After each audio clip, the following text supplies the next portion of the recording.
Chapitre 17. Le premier adjoint.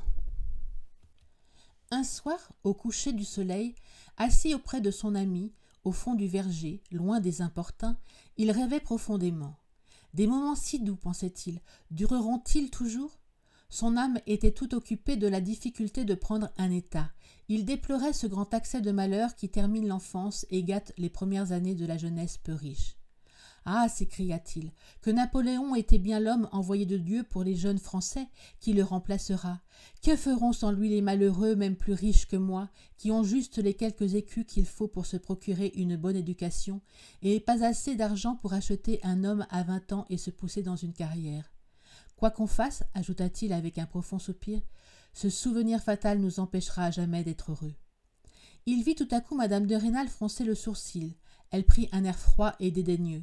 Cette façon de penser lui semblait convenir à un domestique. Élevé dans l'idée qu'elle était fort riche, il lui semblait chose convenue que Julien l'était aussi. Elle l'aimait 1000 fois plus que la vie et ne faisait aucun cas de l'argent. Julien était loin de deviner ses idées. Ce froncement de sourcils le rappela sur la terre.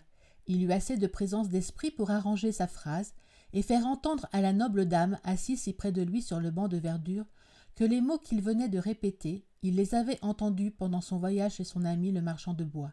C'était le raisonnement des impies. « Eh bien, ne vous mêlez plus à ces gens-là, dit madame de Rênal, gardant encore un peu de cet air glacial qui tout à coup avait succédé à l'expression de la plus douce et intime tendresse. » Ce froncement de sourcils, ou plutôt le remords de son imprudence, fut le premier échec porté à l'illusion qui entraînait Julien. Il se dit « Elle est bonne et douce. Son goût pour moi est vif, mais elle a été élevée dans le camp ennemi. Ils doivent surtout avoir peur de cette classe d'hommes de cœur qui, après une bonne éducation, n'a pas assez d'argent pour entrer dans une carrière. Que deviendraient-ils, ces nobles, s'il nous était donné de les combattre à armes égales? Moi, par exemple, maire de Verrières, bien intentionné, honnête comme l'est au fond M. de Rênal, comme j'enlèverais le vicaire, M. Valenod et toute leur friponnerie, comme la justice triompherait dans Verrières. Ce ne sont pas leurs talents qui me feraient obstacle. Ils tâtonnent sans cesse. Le bonheur de Julien fut, ce jour-là, sur le point de devenir durable. Il manqua à notre héros d'oser être sincère. Il fallait avoir le courage de livrer bataille, mais sur le champ. Madame de Rênal avait été étonnée du mot de Julien parce que les hommes de sa société répétaient que le retour de Robespierre était surtout possible à cause de ces jeunes gens des basses classes trop bien élevés.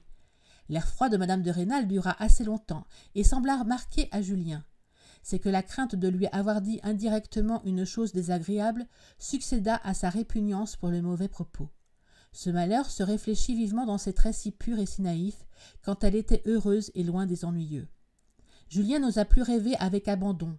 Plus calme et moins amoureux, il trouva qu'il était imprudent d'aller voir madame de Rênal dans sa chambre. Il valait mieux qu'elle vînt chez lui. Si un domestique l'apercevait courant dans la maison, 20 prétextes différents pouvaient expliquer cette démarche. Mais cet arrangement avait aussi ses inconvénients. Julien avait reçu de Fouqué des livres que lui, élève en théologie, n'eût jamais pu demander à un libraire. Il n'osait les ouvrir que de nuit. Souvent, il eût été bien aise de n'être pas interrompu par une visite dont l'attente, la veille encore de la petite scène du verger, l'eût mis hors d'état de lire. Il devait à madame de Rênal de comprendre les livres d'une façon toute nouvelle. Il avait osé lui faire des questions sur une foule de petites choses dont l'ignorance arrête tout court l'intelligence d'un jeune homme né hors de la société, quelque génie naturel qu'on veuille lui supposer. Cette éducation de l'amour, donnée par une femme extrêmement ignorante, fut un bonheur. Julien arriva directement à voir la société telle qu'elle est aujourd'hui. Son esprit ne fut point offusqué par le récit de ce qu'elle a été autrefois, il y a 2000 ans, ou seulement il y a 60 ans du temps de Voltaire et de Louis XV. À son inexprimable joie, un voile tomba de devant ses yeux, il comprit enfin les choses qui se passaient à Verrières. Sur le premier plan parurent des intrigues très compliquées ourdies depuis 2 ans auprès du préfet de Besançon. Elles étaient appuyées par des lettres venues de Paris et écrites par ce qu'il y a de plus illustre.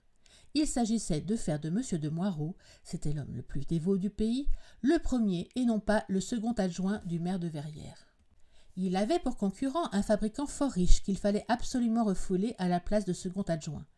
Julien comprit enfin les demi-mots qu'il avait surpris quand la haute société du pays venait dîner chez M. de Rênal. Cette société privilégiée était profondément occupée de ce choix du premier adjoint, dont le reste de la ville et surtout les libéraux ne soupçonnaient pas même la possibilité. Ce qui en faisait l'importance, c'est qu'ainsi que chacun sait, le côté oriental de la grande rue de Verrières doit reculer de plus de 9 pieds, car cette rue est devenue route royale.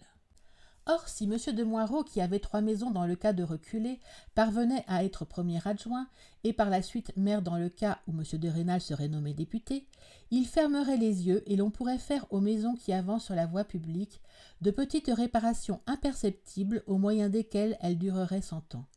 Malgré la haute piété et la probité reconnue de M. de Moirod, on était sûr qu'il serait coulant car il avait beaucoup d'enfants.